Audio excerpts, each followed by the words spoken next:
Hi, my name is Luca Pivano from Marine Cybernetics. Today I'm going to give you a brief introduction about Dyncapp, the tool that we have developed for estimation of the dynamic capability of vessels. The number of DP vessels has increased dramatically in the last years, and also the designs and operation are getting more complex. With that respect, the operational risk management tools have become more important for safety and providing good performance in the operations. One of the aspects to look when you consider the operational risk is the vessel capability. Is the vessel able to stay in position with different weather?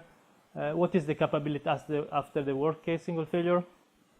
But the station keeping capability is not only the only criteria you have to look at when you want to carry on the operations. For example, if you look at this vessel is a support vessel for a wind farm, and the technician, they go from the vessel to the wind installation via the gangway.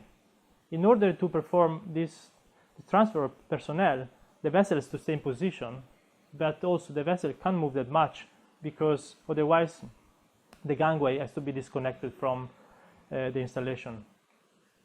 So why good estimate of the capability are important for the operations?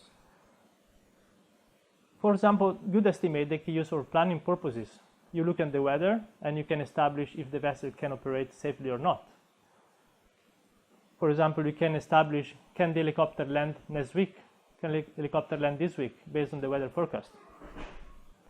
Another very important aspect is to look at the performance after when we have failures and when we have, for example, equipment out for maintenance. What is the capability when you lose a generator or you lose a thruster? Or if you want to do a maintenance of a thruster, can you do that with the coming weather? So for answering this question, you should have tools that provides you a good and realistic capability estimate. So one of the issues that we have today is that the current standard is based on static analysis, or they call it quasi-static analysis. The assumption is the vessel doesn't move, it's frozen, and you balance the forces from the thrusters and the forces from the environment. As long as you have force enough to counteract static forces from the environment, the tool says you are in position. But one of the challenges here is that you don't have the vessel motion in this methodology. So you typically get your capability plots, which might look like the plot on the right side, which tells you how much weather can the vessel can stand when the weather comes from different angles. But realistically, the vessel will move because also we are looking at the max weather at which the vessel can stay in position, and therefore at this weather the vessel will have quite a large motion. The environmental forces will not be static, will be dynamics from the environment. Also there is a DP control system that tries to maintain the vessel in position, and there are delays from the sensor, etc. So the situation and the condition looks very dynamic. Therefore, to have a good estimate and realistic estimate, you have to include these dynamics in your simulations. And that's what we have done in Marine Cybernetics. And typically, you obtain the results which are a bit less optimistic and close to reality when you employ tools like Dyncapp, which runs on time domain simulation methodology. So what we have done today for our customer, why have we been using this tool for estimating the station keeping capability?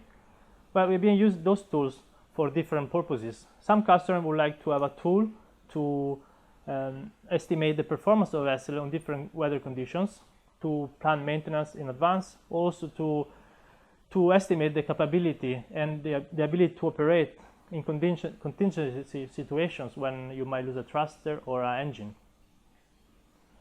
This tool has been used also for ticket to business, where vessel owners wanted to prove to their customer they could operate on different conditions, and especially for critical operations. We've been helping oil companies for vessel selections when they send out a tender and they get a lot of bids from customers or for future customer. So due to the lack of clear requirements today, a clear standard, it's been difficult for the oil companies to select the right vessels, because you get plot and analysis computed with different assumptions, so it's very difficult to select the right vessel. And also there are customers that use our services to stay on charter after they lost an engine or a thruster, to prove the customer that they could still perform the job in a safe way due to the weather not so harsh. We've been also working quite a lot with designers, where capability tools based on time domain can provide information about the performance by having different thruster layout, employing different power system, etc. Today we run a lot of desktop analysis, providing reporting on the vessel capability, but today we also can deliver an application which gives full flexibility to our customer to select the weather condition, the vessel configuration, run the analysis, and get the results that might help them for planning the operations, to estimate fuel consumption, operability, not only for the station keeping, but also for roll, even pitch, and other vessel states. So one of the challenges we had is to answer the question, how close is this tool to reality? And we have run full-scale validation tests this year and last year with the Island Condor.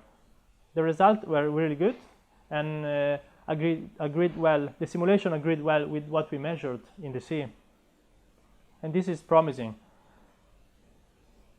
If you want to hear more about full-scale verification, then you can meet us at the MIT conference. We're going to present the paper about the full-scale verification, and we will be at the booth to answer your question if you have any question for us about the tool. Thanks for your attention.